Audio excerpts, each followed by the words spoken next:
We are in this series, ladies and gentlemen, when we are talking about the most liberating change that we can be able to make in our lives. We've already done 4 episodes and in these 4 episodes, 3 things have stood out.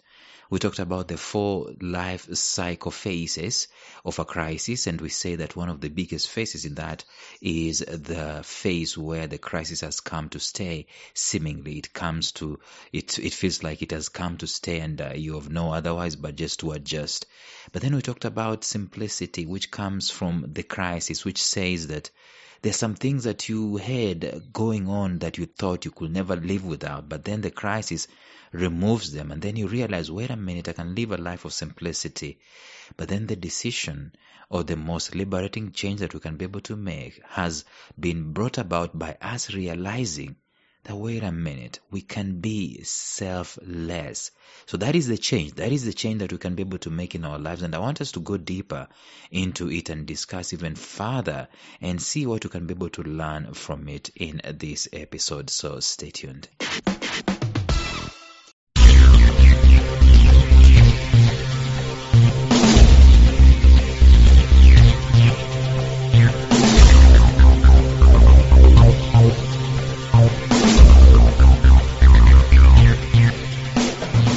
Welcome to the Life Signatures podcast with Lawrence Namale. Lawrence is a life coach, author, and keynote speaker who loves to tackle different topics on purpose, productivity, and resilience. His mission in life is to awaken all your boundless possibilities available in you.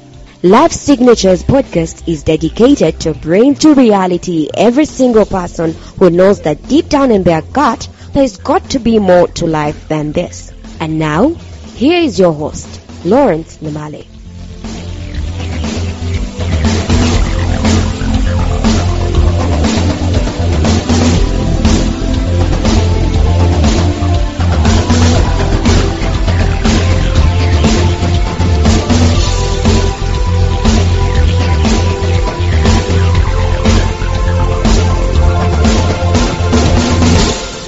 Life Signatures episodes are brought to you by AfricanBooks.com, which is an online ebook platform that seeks to broadcast the African Christian voice to the world. As such, they have become a hub for African content, connecting African writers and publishers with a global reading audience. Publishing your books on their site is free and easy, with authors having full control over their content and the price they choose to sell at it. I was personally blown away by the concept that AfricanBooks.com is coming up with. Things like no content from their site or their app is going to be run on laptops so that people can easily copy. In other words, your content as a writer is restricted from digital multiplication or digital copying, so you remain intact with your information. And the other concept that I got so blown away with was the fact that in some time to come, in due course, AfricanBooks.com will be starting to announce African Writer of the Year. In other words, there will be competitions in all African countries to figure out who is the best published author. And I also fell in love with the fact that countries can actually compete against each other. We can have African authors going at it after each other, and your book as an author will be reviewed and have some stars and recommended upon that particular platform. The thing is that it's an answer to Amazon.com. You know, with Amazon, what happens? You've got to have an account in the Americas or whatever, or in Europe before you can get paid as an author. But here, the local currency is in play and the local means of getting paid are in play. So to get started, go to AfricanBooks.com as an author or as a publisher, and even as a reader if you wanted to read your African favorite authors. Enjoy. I cannot begin to tell you how important and how critical a self-trait of selflessness is It's a spiritual trait, a spiritual character, but I cannot begin to tell you how critical and how important it is. In fact, let me tell you this. If you had a group of people, maybe 30 people, and maybe 20 of those people are selfless, you have a very, very versatile environment that they are living, and you have a very peaceful, very coexisting environment. This world, what we need is to be humane. Go back to our original settings where selflessness is not something unique that is attributed to only monks and only highly spiritual people like the Dalai Lama or Billy Graham and such like people. Rather, selflessness is something that we need to inculcate in our lives, all of us, and see that we are basically back to our original settings. We are human and we are humane. The most incredible change we can make in our lives today is the choice of being absolutely selfless. If we live in our lives soon enough, we'll realize one way or another that someone, somewhere was selfless. One of the most celebrated days in the entire world in 1 year is Mother's Day. It is much more celebrated than any other day in the entire world. It is known before time, it is colored, it is tracked, and so on. Father's Day just passes by. Nobody noticed. They're like, oh, wait a minute, yesterday was Father's Day. But Mother's Day, a month before it is, we're already talking about it. Why is that? Why do we do that? It is because of the impact of the mother. And one of the biggest traits of a mother, any mother, yellow, black, white, red, whatever, it is the trait of a selflessness. We live not in moments, we live in years. Let me explain this.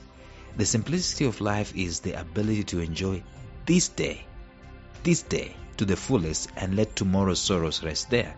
What we do though is to bring our perceived misfortunes, our perceived sorrows, our perceived hang-ups and failures off tomorrow, right?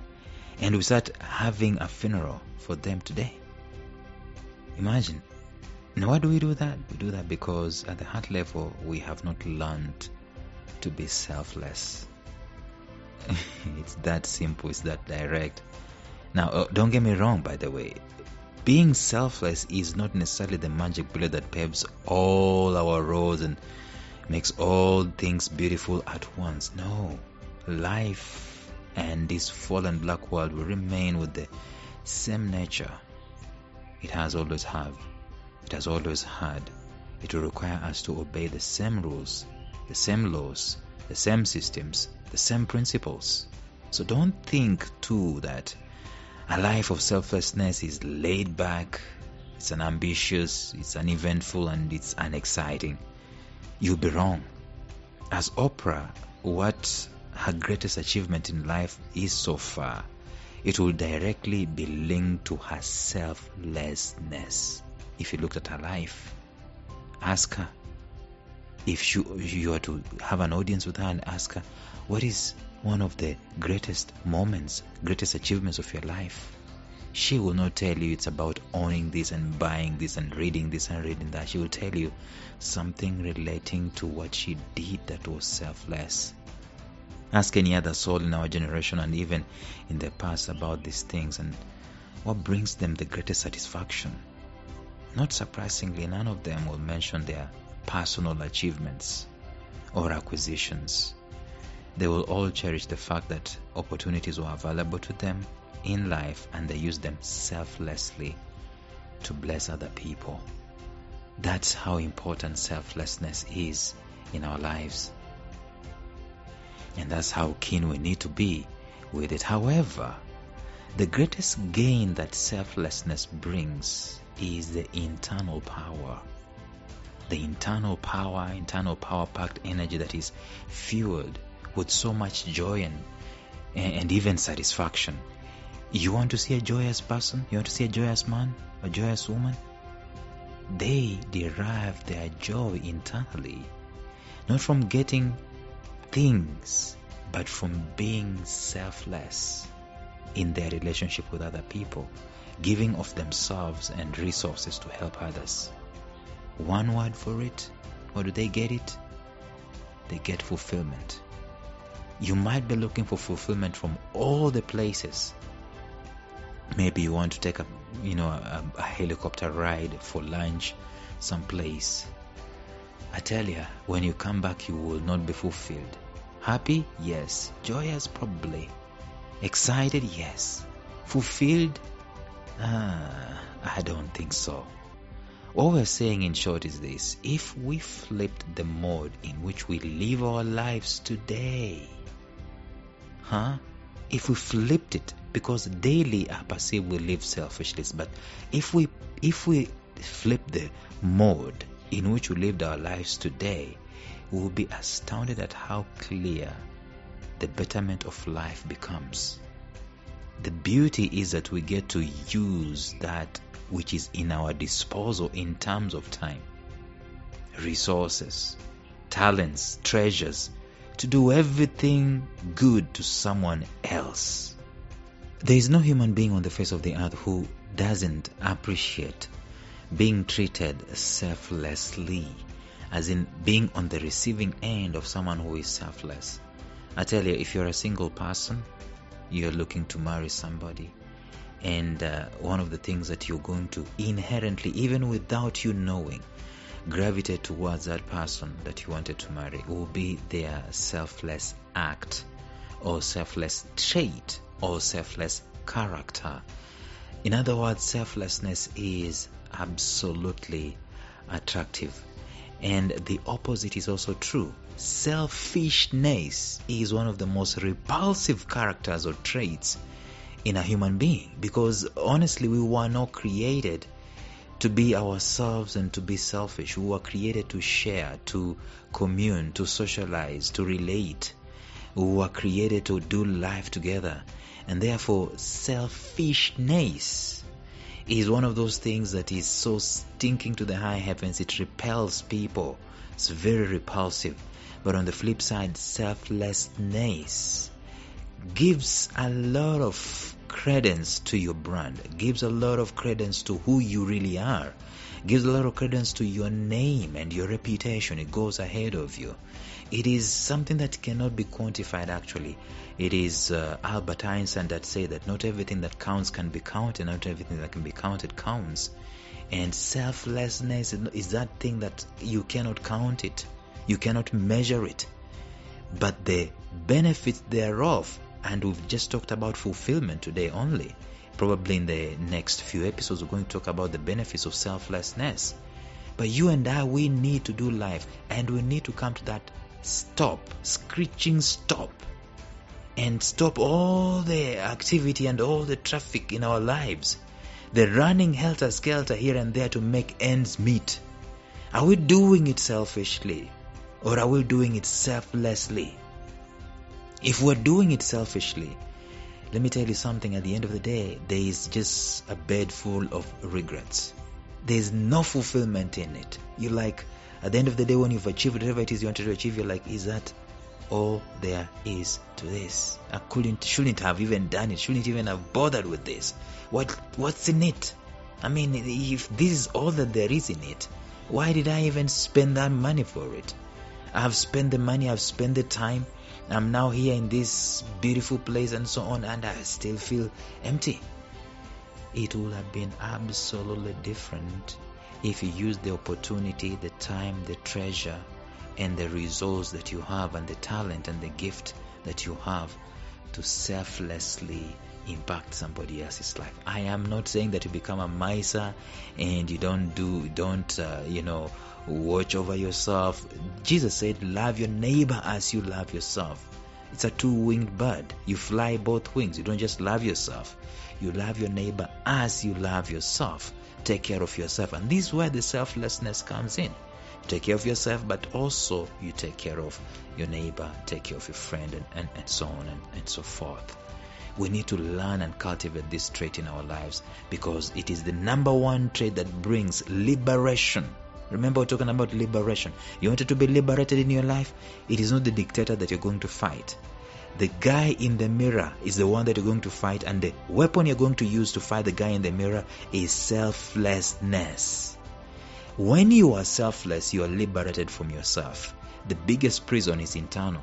The biggest prison is the guy looking at you in the mirror. In order to be liberated, the change that you're going to make is the change of selflessness. Tomorrow, we want to look at what are the benefits that you can be able to get when you are selfless. But until then, bye-bye.